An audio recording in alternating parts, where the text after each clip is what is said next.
Thank you to Skillshare for supporting the channel and sponsoring today's video. There is something about the end of the year that makes it the perfect time for some self-reflection. So today I want to take that opportunity and share with you 10 thoughtful questions to ask yourself. They can help to get you thinking, maybe understand yourself a bit better, help with your self-discovery, and ultimately to live a happier, more intentional life. If you just want to watch this video and follow along for some inspiration and some things to think about, then great. Otherwise, you can also grab a notebook and use these as journaling prompts. Feel free to be as honest as you can be when answering these questions and to keep your answers private if that can help you to dig deeper. These are also the kind of deep and insightful questions that you can come back to again and again at different points in your life. Maybe if you're feeling a little lost, we all feel a bit unsure sometimes about what we're supposed to do next. So you can always go back to these questions. Hi everyone, welcome back. And if you're new here, this is a place where you can get tips and inspiration for living a simpler, happier, and calmer life. So be sure to hit subscribe if you haven't already to follow along with future videos. In what ways do I show myself some love? This year, I have learned a lot about self-love and the power of self-compassion. And there's actually a lot of research done into self-compassion as a motivator, as a way to help us achieve our goals and the things that we want to do in life. And this got me thinking about some ways that I could show myself some more love and self-compassion. So the first question that you can ask yourself is, in what ways do you currently show yourself some love? Maybe you prioritize some time for a weekly yoga class or an exercise class. Maybe you are trying to eat healthier and you're cooking for yourself. All of these kind of things. And if you cannot figure out what you're currently doing, then the question could also be, in what ways can I show myself some more love? Self-love and self-care don't always mean going easy on yourself. Sometimes they can mean that. Other times what you might need is a bit of tough love to get yourself to do the things that you might not feel like doing, but that you know are good for you. For me, self-love means valuing myself highly enough to try my best to take excellent care of myself. And of course, by doing that, we are also more able to be there for others. What are my priorities the next year? This is a simple, friendly question to ask yourself what you would like to prioritize in the year to come, because as much as we would like to do it all, there's no way to do everything. We cannot spread ourselves too thin by trying to do everything all the time. We might feel that we are too busy or that we have too much on our plate. So thinking about things that you want to prioritize right now as your life is right now can really help. Perhaps this year your career has been going quite well, but you haven't been paying a lot of attention to your health, so you'd like to prioritize that more. Maybe you would like to see your friends and family a bit more often. Maybe you would like to focus more on self-discovery and learn a bunch of new things. For example, for me this year, I've been learning Spanish on top of Japanese, and it's both been really fun. This is also where essentialism comes into play. Instead of trying to do it all and saying yes to everything and doing a bunch of different things, instead focusing on the most important things, the things that give us meaning and purpose and that bring us the most value. And this can also be a good opportunity to identify some things that you've maybe been working on or goals you've had that you thought you should care about, but you just don't really anymore, and therefore simplifying your life. What skills do you wish you had? Or I would like to know how to ... In my experience, it never hurts to learn new things.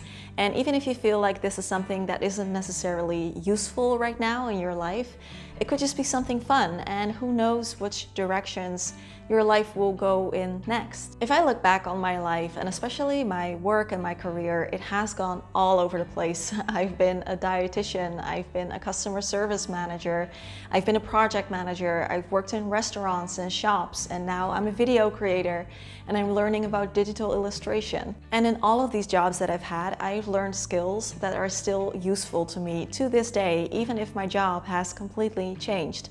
So I always try to learn new things, deepen my skills, because you never know if they could be useful later on in your life. So ask yourself, what is something that you wish you knew how to do? And it doesn't have to relate to your job necessarily or to any goals that you might have.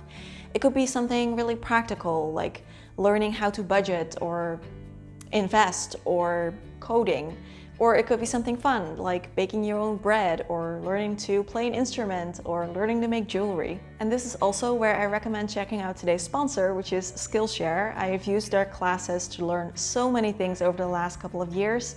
They really are an incredible resource. Skillshare is an online learning platform where you can watch thousands of interesting classes on a huge variety of topics, from business skills to crafting and hobbies, playing instruments, creative writing. If there's anything that you want to learn or get better at, then there is a class for it on Skillshare. Maybe you'd like to learn how to organize your life better and feel less overwhelmed by all the things you have to do and think about on a daily basis, in which case you could watch productivity expert Ali Abdal's class called Notion Masterclass, in which he teaches you everything you need to know to get started with Notion and how to use it to feel more organized and productive. For me, when I watch these classes, I always feel like I'm actually learning things because it's always so practical, and the teacher who teaches the class is always so knowledgeable and passionate. I can connect with other students and see their work. I can upload my own work and get feedback. Over the last 2.5 years that I've used them, I've learned so much, both for my work, for my professional life, for my personal life. So I've gotten so much value from it. I highly recommend checking them out. And you can even try them out for free, because the first 1,000 people to click my link in the description box will get a 1-month free trial. What am I often envious of in other people, and why? Jealousy is not a pleasant feeling, and as much as we might not like to admit it, we all feel jealous at times. So instead of shying away from that feeling, we can also turn it around and learn something important, because it teaches us something about our desires and about certain things that we might want to improve about our own life. This can even be a little tricky to think about, because these are things that we might not even want to admit to ourselves.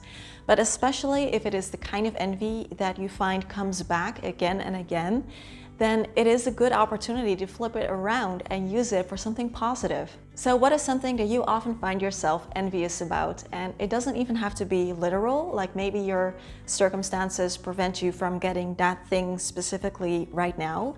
But if you dig a little deeper and you think about why you think that that would be nice to have, then maybe you can create something similar, or create something that fills the same need for you, that does fit your life and your circumstances. What are some things I would like to do that are outside of my comfort zone?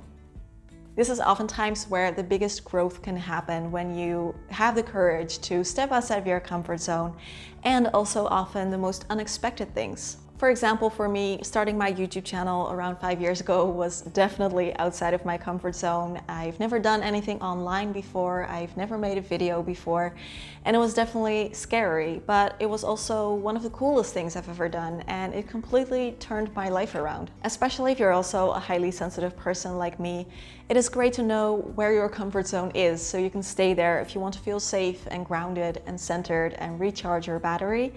At the same time, it's also important to keep expanding outside of your comfort zone every once in a while and grow and experience new things, even if they are a bit scary. What regrets am I ready to let go of? This one is perhaps my favorite of them all. What is something that you regret doing, that you carry with you, and that you are ready to let go of? This can be things that you have done that you regret.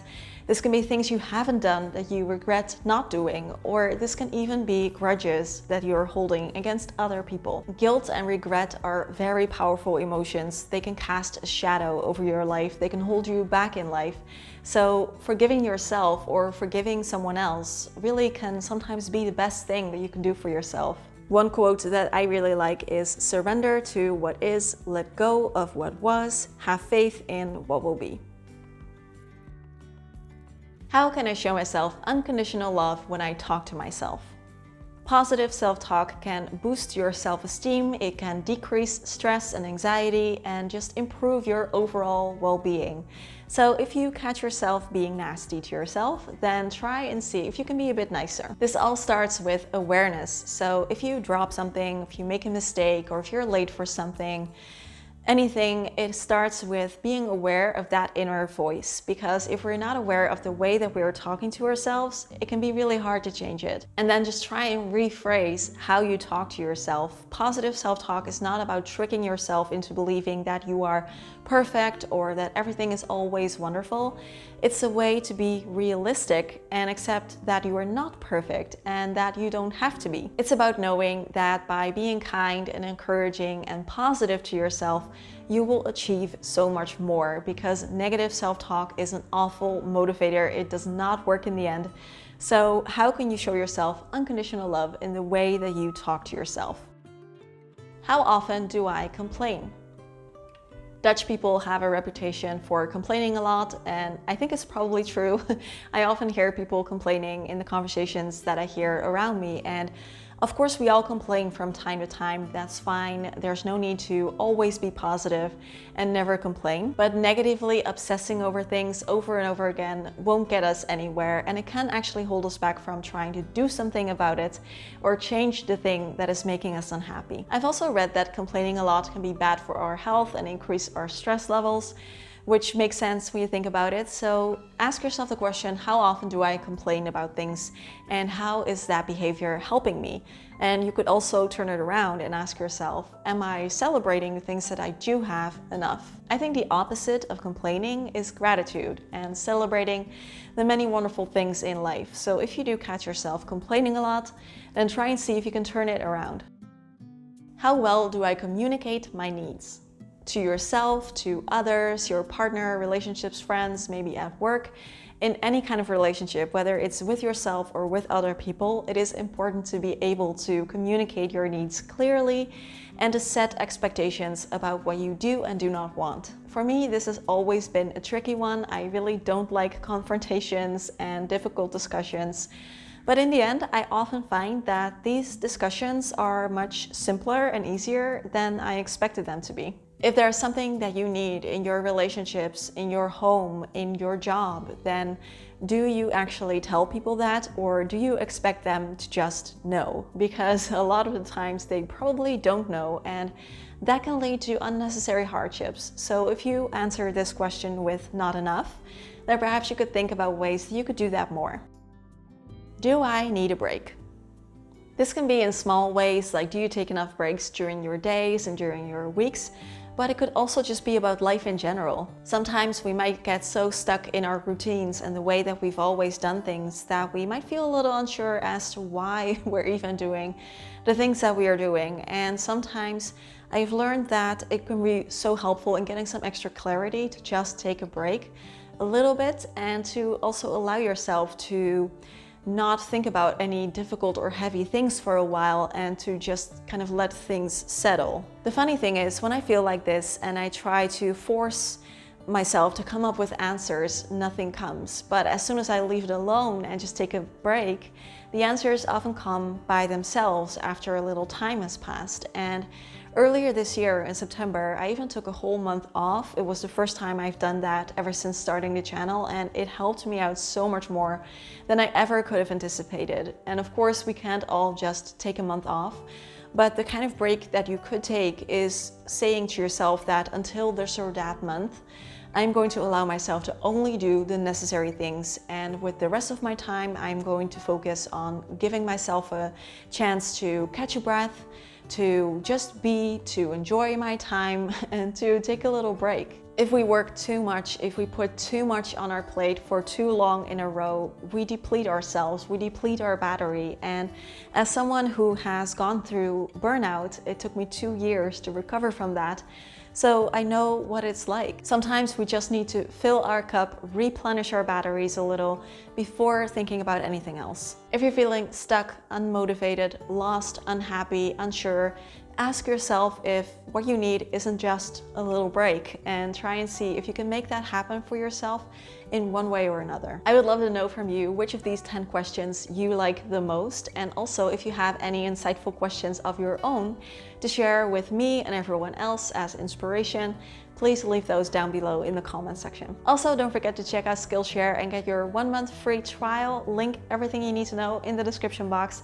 And as always, questions, comments, conversations down below. Have a wonderful day. Thank you for being here, and I will see you again next week. Bye bye.